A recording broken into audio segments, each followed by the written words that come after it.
Welcome to Rick's Corner, where we talk wrestling.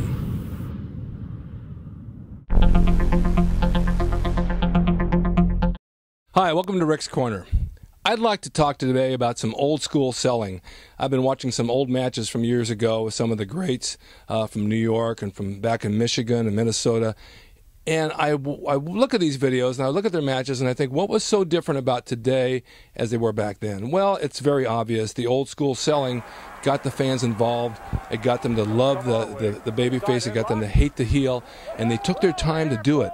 Today, it's kind of a gray area. You're not quite sure who's who. There's so much drama in the ring, backstage, and behind the scenes with all the other things that are going on. There's very little wrestling other than high spots. And high spots are good, but they have their place. They're not the whole match. And many of you write to me saying, watch what I can do, and you clip your videos down to just high spots. I don't see any wrestling. I don't see any selling. Punches, for example, you get carried away with them and they dominate a match. They don't mean anything anymore. There's a way to do that, so it does work. Now, I've taken some videos today I'm going to put up here. Masa Saito was one of the guys. I wrestled him. He's from Japan. He worked with Johnny Rods out of New York. Johnny was a great wrestler. They're two bulky-looking guys, and they work a headlock. And you can see that the headlock dominates the match. Well, it does work because they go back to it, they go back to it, they break out of it, they go back to it, and the fans start to think of, hey, that poor guy's head, how much beating can he take? When he finally makes his comeback a little bit and goes after him, the guy hits him again, grabs the headlock again. This is storytelling. Wrestling is based on storytelling. If you get out there and jump around, you don't have any rhyme or reason for what you do, it doesn't mean anything. It's a schmoz. So when you get into the ring and you do a match, you have to have a beginning, you have to have a middle, and you have to have an ending. That's the story. If you see any movie, any TV show, they all play on the same procedure, beginning, middle, and ending. These matches have all that. This one in particular doesn't even have a great finish. He goes for a pin off something else, and that's just a 1, 2, 3, and that's it. It's not a dynamic finish. It wasn't necessary. The fans loved it. It was just a big deal to them. So when you ask me about wrestling and watch what I do, fine. The gymnastics are great. Use them. But do this old school stuff in the middle because that's what's going to make your match. This is going to make people love you or hate you. Work with the audience, let them see you, generate your personality, your charisma, show them who you are. When you work with your opponent and you make your comeback, make it big, make it splash. The heel comes in, he chokes you again, he does something, he keeps you down for a while, works the crowd. That's what these guys are doing. I have another video on here that I put in where the guy just sold a hand. Now, that might sound really stupid. How do you just do a match with a hand? But he did it, and I watched it, and it was fantastic. Ran his hand into the mat, as you'll see, and after he did that, he started using the hand and selling the hand, and every time he used it, he'd sell the hand again. And finally, the match was over. I didn't even see the finish. I don't know what it was, but the purpose of how he sold that really worked. So I'd like you to watch these, which you can see here, and take in consideration what they do and try to pattern your wrestling similar to this.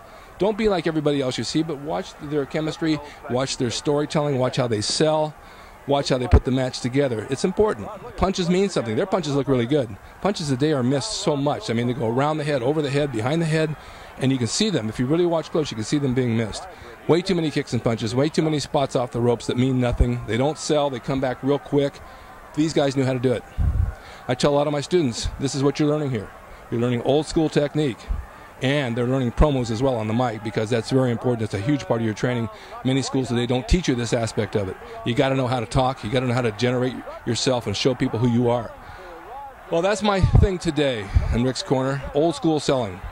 I think that most of you can learn from this. I've had some people from Tennessee, some boys there that wrestle.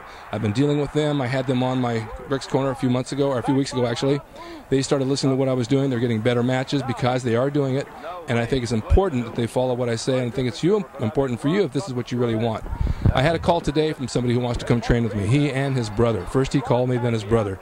I explained to him what we do. He called me and he says, my brother and I want to be tag team partners and we want to be wrestlers. I said, fine. Okay. It's been our dream ever since we were 3. I have to tell all of you, I hear this every time I get a phone call. It's the first line out of the box. I've been a fan since I was 3 years old and it's my dream to become a wrestler. Okay, we all know that. But I asked him, do you have what it takes? Do you think you look like these guys, or do you think you look in the mirror, do you have what it takes? He says, well, I'm 5'5". I said, great. How do you weigh? He says, I'm 220.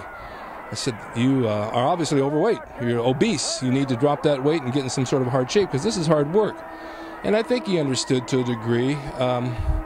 But this is hard work, and you've got to come in being in shape, or at least try to get in shape, structure your diet so you look right, and see where it goes from there. Then his brother called me and asked me the same question. So finally I told them what this was and how we train, and now they're going to wait a few months to see if they can do it. I mean, it's like, you're going to do it, do it. Jump into it and do it if you want to be a wrestler. Pattern yourself after these guys. These guys have what it takes. They're muscular, they're big, they look like wrestlers, they're not skinny, they don't wear t-shirts to hide themselves. That's what it takes. Boots, tights. When you guys send me your videos, you're wearing t-shirts and jeans and tennis shoes, and you're jumping all around, you got your back to the camera, you're not punching properly, you're not falling properly. These guys, I think, in this one match, didn't even take a bump, the one with the hand. They didn't bump one time, but they sold the hand so much, and they were so into the audience buying what they were doing, that the match got over. So anyway, I put this up here for you guys to enjoy. Enjoy it, watch it, stay tuned to Rick's Corner. If you have any videos you want me to critique, send them to me. I'll take a look at them and I'll get back to you. And remember, always stay in wrestling and pursue it to your dream until you reach your goal, and then go beyond that. And stay tuned for Rick's Corner next time. Thanks for watching.